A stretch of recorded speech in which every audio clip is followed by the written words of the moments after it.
Now, Linda Burney and her advocacy, she's somebody who is a perfect example of how the electorate can view someone in two very different ways. In her own seat of Barton, she won it on primary vote. 52%, I think, so outright. Didn't need to go to preferences, didn't need the Greens, didn't need some fake independent. She got there on her own that big. But her own electorate turned around and voted by an even bigger margin no. She would not engage with a debate with Jacinta Price, like any policy area would end up at, say, something like a National Press Club, television or anywhere else. Many of her answers that were handed to her by the Prime Minister's staff landed like a lead balloon. And if you want to actually go back and look at the question time by question time by question time, in and around June, July, August, when this thing started to go from in favour to under, it's a lot of what she had to do all the way through. Prime Minister's not going to go, should she? Well, clearly she's not going to go. She's not up to the job, but I don't see Albanese sacking her. And from the opposition's point of view, why wouldn't you leave her there? Because she just doesn't perform. But equally, she's also an example of someone who talks about disadvantage. And I listened to her today. There's no disadvantage for Linda Burney, none.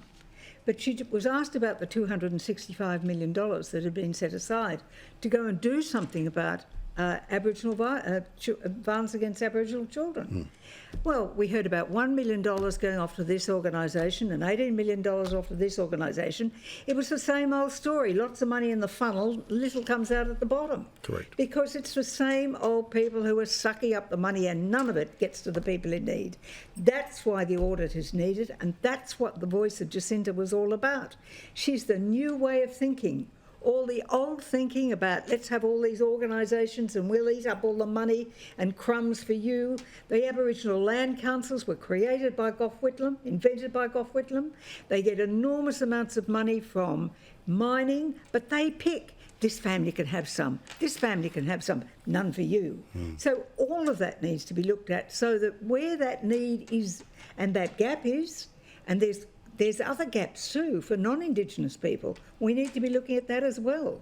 But looking at that gap that we keep talking about, and if you look at the 15 items that are in it, you'll find some are much more important than others. Yeah, of course. And violence against kids and beating up of women are right up there in bright lights. Well, but until you have an audit, until you know what's happened to all that money, until you know what the need is, and one thing that this referendum has done is it has brought out to the Australian people that it has just been wrongly handled. And that means by all governments up to now. 100%. But we've put a spotlight on it. Now we need change. And all those people who've got the old socialist ethic about we're up here of the elites and we'll tell you all what to do, let's go and see where the real need is and hear the new voice of hope that comes from Jacinta. So, Linda, obviously you are not a spokesperson for the Indigenous community of Redfern, but I'm going to ask you, and you can choose not to answer because they're in a period of silence right now.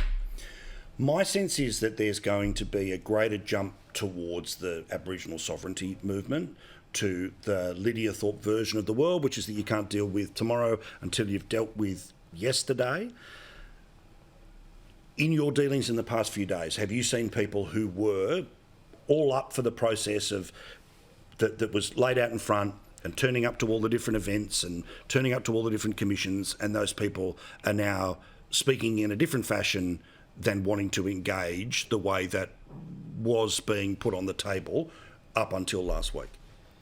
In my experience with my local Indigenous communities, they have never been anything other than incredibly welcoming and humble of us sharing the land that was taken from them.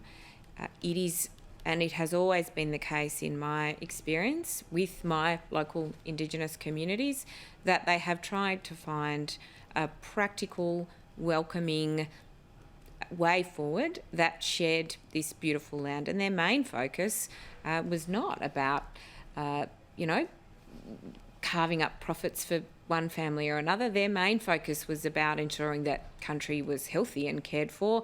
I've spoken often about in the City of Sydney when we consulted our Aboriginal advisory group, they helped us design a better city plan because they spoke about the importance of following where the river course went and designing around floodplains. And as a result, all City of Sydney residents, businesses, visitors, all of us benefit from a stronger, better, more wise city plan because of their wisdom. So all those things that Bronwyn's spoken about tonight, that's not my experience with my Indigenous community. I also think there's only one elected representative in this nation that's walked away from a solid promise as part of this process. The Prime Minister committed to taking this to a referendum, and he did that. And he, of course, like we all do, accepts the result. The one person that has made and broken a promise in this debate is Peter Dutton. That is rubbish. He has made a commitment that he would hold another referendum about the need for recognition in our Constitution. He's now backtracked on that, as has every other Liberal and National Party member in our Parliament over the course of this week. If anyone's resignation should be considered, surely it is the man who's already broken a promise to the Australian people. What about the $275 reduction in electricity prices we were going to get? What about addressing the question of... It's great that you go off on 10,000 other issues. No, you were talking about broken promises. How do you deal with the Peter Dutton question? Because Albo's there every single day pretending that Peter Dutton, in an interview, is the same as him spending $450 million on a referendum he knew was dead for months. Yes, I think you'll find that the statement of Peter Dutton originally was premised on the basis of there being bipartisan support for having a second referendum, which is clearly not going to occur. If you read again this document, it says we do not want a piece of symbolism in the Constitution, we want power. Now, we've had You're right, Indigenous Australians never asked for his model of referendum, and yet he promised it, and now he's broken his promise. Right through the entire debate, we debated all three issues: voice, truth-telling and treaty. Mm-hmm.